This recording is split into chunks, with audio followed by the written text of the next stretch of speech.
Y'all ready? It's time for that. ZIN Esper Arena.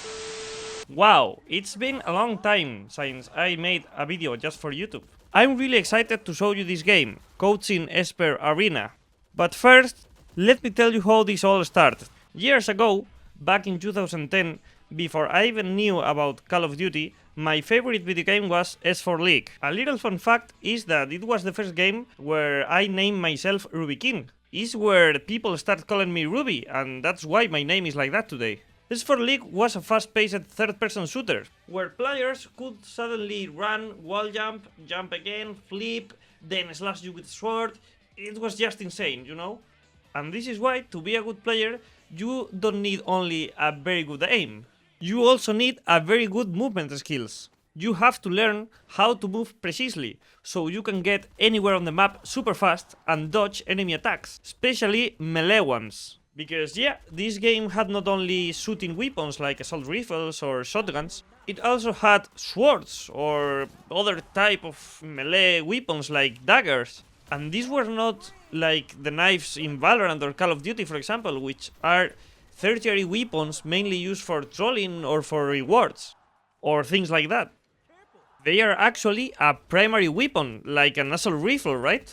In the game, you can choose 3 weapons, so you can choose 3 rifles, 3 swords, a sword and 2 rifles, or a sword and a sniper and a shotgun, or whatever you want. There's a lot of combinations, so that means there has to be at least a little balance between them. After being the first game that I played countless hours, I'm talking about 2010, when I was around 10 years old, you know? So it's true that over time the game really went downhill, especially because of its pay-to-win model and unbalanced weapons, causing players' numbers to drop significantly.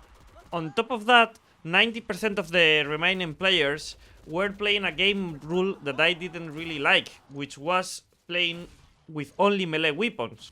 And personally, I don't like too much that. It's true that I use sometimes a sword, but I like the game because it's a shooter, you know, so I really enjoy more the shooting weapons than the melee weapons. So because all of this, over time, and also after discovering Call of Duty, I gradually stopped playing this game, almost entirely.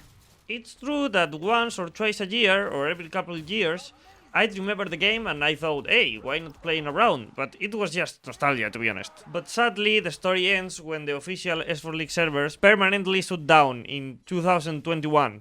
You cannot play in S4 League official servers anymore.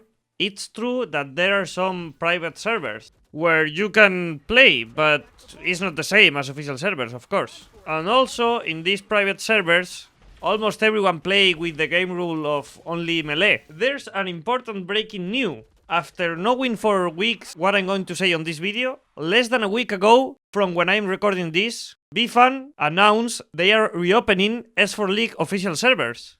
To be honest, I don't know too much about this information, so I'm going to make this video like if this didn't happen, you know?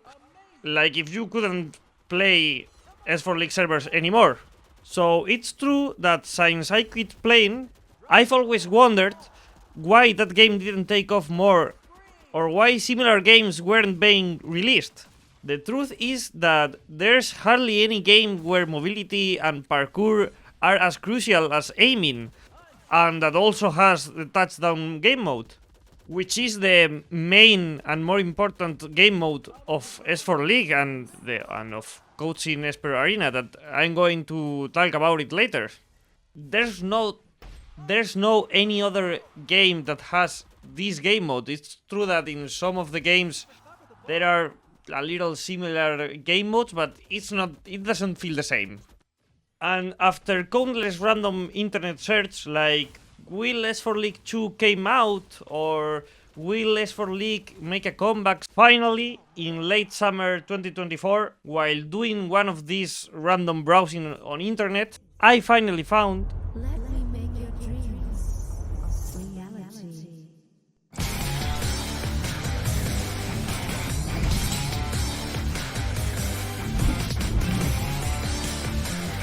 ZIN Esper Arena. It's full effect coming at ya. Just seeing the trailer, I swear it gave me goosebumps. I mean, I was very excited. It was like, God, finally! I've been wanting a game like this for years and it looks amazing.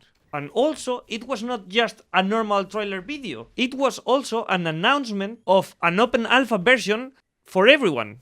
It's true that S4 League was free to play, and Codes in Esper Arena will also be free to play on his final release, but currently, to play in the alpha version, you have to pay. But I was so excited. I was like the meme of shut up and take my money, you know? Although I don't consider myself a very negative person, it's true that over the years, thinking about this topic, my thought was like, okay, careful, I really want a video game like S4 League to come out, but maybe because of that, when it comes out, I might not like it as much. Maybe I compare it with S4 League and I think, damn, this sucks, you know? In this case, yeah, I was very excited, but I was thinking, wait, take it easy. At that time, only Team Deathmatch was available, not Touchdown, the main game mode that I'm going to explain later. There were just 2 maps and 4 weapons like right now. So I was like, okay, I'm excited, of course I want to try it, but be careful because with the limited content and being an alpha version, maybe I play for a week or 2 and then I think, okay, that's it, there's no more content to play or whatever. But surprisingly again, I've been hooked for 5 or 6 months now. It's been a very long time since I felt this way about a game, even playing it solo, because I play alone, not with friends in this case. And I play for hours and I wanna keep playing. It's been ages since I've enjoyed a game this much, especially playing casually and solo. And that's with only Team Deathmatch mode and just 2 maps available. But now there's Touchdown, which is the good game mode, with another map. And they've also added a new ability I'll show you later. But lately, for example, the Call of Duty games haven't really grabbed me. It's true that Black Ops 6 is not that bad, but the last few years of Call of Duty have been terrible. And for example, Valorant is a game I love, but I love playing it with friends. Solo queue I don't really enjoy anymore.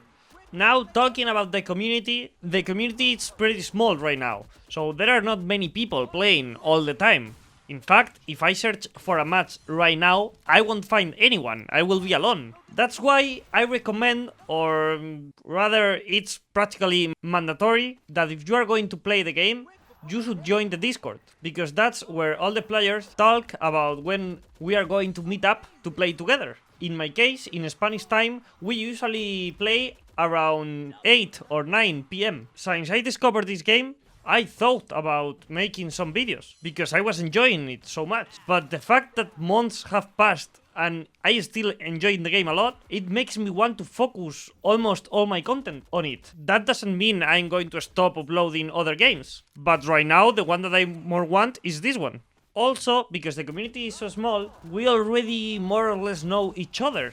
And between that and the fact that I'm not very bad at the game, I'm there fighting for the one with the highest level and things like that, that makes people already know about each other. So it's not the first time someone tells me they want me to upload videos or upload tutorials. Even some of them know that I am recording videos and they ask me when I'm going to upload it. And obviously that motivates me a lot to do it. So yeah, in this video my intention is to introduce you the game and to teach you a little bit the main things. What's the Touchdown game mode about, how you can move more or less, and a basic explanation of the weapons. Anyway, it will be very basic, because I really want to make a specific video of mobility and another one for the weapons. First of all, I'm sorry that in this part you don't have the game audio in the English version. It's the first time that I translate something, so I didn't have to record the gameplay at the same time by my voice. That was a mistake, I'm sorry. So for mobility, as you can see, you can wall jump, you can dodge sideways. If you came from S4 League, you already know more or less the movement. As I said, I'm gonna do a specific video about movement in the future. Same with the weapons, but for a basic info, you have the Helios, which is a sniper, that it doesn't only have a direct hit, you can also charge the bullet before shooting, and if you do, you will generate an explosion, being able to hit the enemy even if you miss the direct hit. You also have the Scorpio, which is more or less the typical assault rifle, that also have a charging melee attack. Then we have the Resolver, which is a reference of the S4 League revolver, and it's the close range shotgun. And finally we have the Drendal, the sword, very similar to the S4 League plasma sword. Talking about the skills, right now there are two. The first one is platform, which is a second jump or a long dash that you can use forward or sideways. And the second skill is a shield. The shield is a skill that lets you and your team shoot through it, but the enemies cannot shoot through it. Enemies can pass through it and also attack with melee weapons, but the enemies cannot shoot through your shield, and your team can. Now I'm gonna give you a basic explanation about how touchdown game mode works, the main game mode. I think Team Deathmatch doesn't need an explanation, but just in case, it's the typical game mode where two teams compete to who is the team that kills more than the other. But touchdown is not only about kills. Touchdown is about who is the team that scores more points. To score a point, you need to take this ball, you take it only moving to it, no need to press any button or anything. And then with the ball, you have to go to the enemy goal. And when you go into it, touchdown, 1 point for your team. An important thing is that you cannot drop or pass the ball. So the only way for the controller to drop it is when he dies. That means when you have the ball, it's normal that all the enemy team focus on you. And as you can imagine, the player who has a very good movement skills, he will be also a very good player making touchdowns. An important detail is that when you use movement like dodge or wall jumps, you lose stamina, which is the white bar on top of the health bar. And normally the stamina regenerates with the time, but there's an exception, and it's when you are the ball carrier. When you have the ball, you lose stamina, so the carrier will not have a lot of time to move fast, and when he runs out of stamina, he will move very slow and he will be easier to kill for the enemies. Because you cannot throw the ball, watch for when the ball carrier is about to die, so you or your team can grab it, or start killing the next enemy that is going to take it. I think this is enough for a basic introduction. I will do a video with more details in the future. Now let's talk a bit about the developers. They are a small group, so don't expect constant new maps or weapons. But what's great is their open communication with the players. You might even play with a developer and chat during a match. Because there's no a lot of players, it's very common to play with a developer. They also value a lot our feedback that we say in game chat or in Discord. And personally, I like a lot all the information they give when there is a new patch. Because first of all, it's great that with each patch, they clearly explain all the changes they've made. They don't just release a patch and leave it at that, you know? They really want to explain everything they do. And also, I feel that all the patches make sense. I don't know if you have the experience of a game that when they change something, you think, why they change this? Why are they nerfing this or buffing this? Or why are they adding this right now, you know? In this case, it's like every change, in my opinion, makes sense. It's true that, of course, everyone makes mistakes, and sometimes they have a good idea, but the execution is not perfect. And probably, let's take an example. They want to buff a weapon, and maybe they buff it a lot, and now it's so OP. Or maybe they just buff a little bit, and it's not enough. But you know, at least they know they have to buff that weapon and they do it. Of course, don't forget that we are on an alpha version.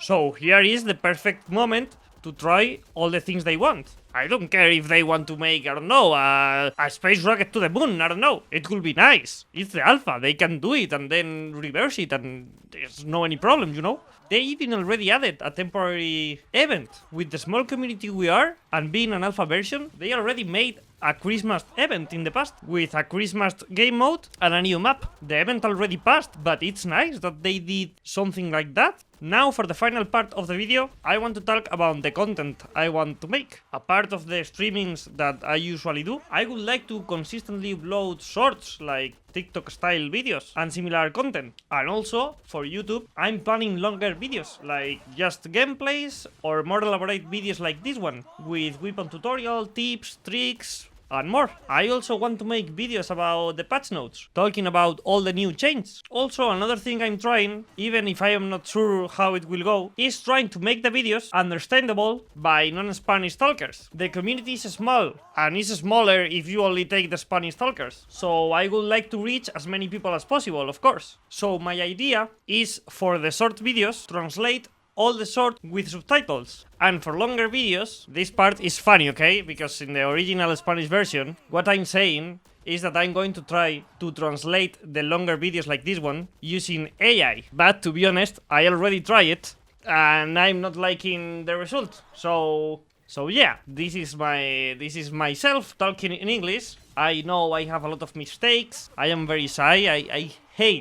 I hate listening myself talking in English, to be honest. For example, in streamings, I don't have problems because I just reply a question or something and I don't have any problem. But recording a long video and having to edit the video listening to myself talking in English, it's terrible, to be honest. But it's okay. So I hope I don't sound terrible, and I promise I will get better and more confident with English. Before finish the video, I would like to say for the people that is going to play or already play with me in the past, that please, the next time that you find me in a coaching lobby, please type in the chat mandarina. It's tangerine in Spanish, okay? You may ask, why? Why not is the question. I think it's not very hard for you, and for sure you will make a smile in my face. This video is very long. The next videos will not be as long as this one, but I wanted to introduce you the game before start uploading gameplays or other stuff. I didn't want to upload something about a game that I didn't introduce first. So at least now you will already understand the next videos. Or for the people who didn't see this video, at least they can find it. So yeah, the rest of the videos will be shorter. So you can tell me in the comments what do you think about the video and what do you think about this English translation. I already said, but I'm sorry. I know my English is not the best, but I think it's better than only uploading it on Spanish. So hope you like the video, comment with your opinion, and hope to see you soon in a lobby.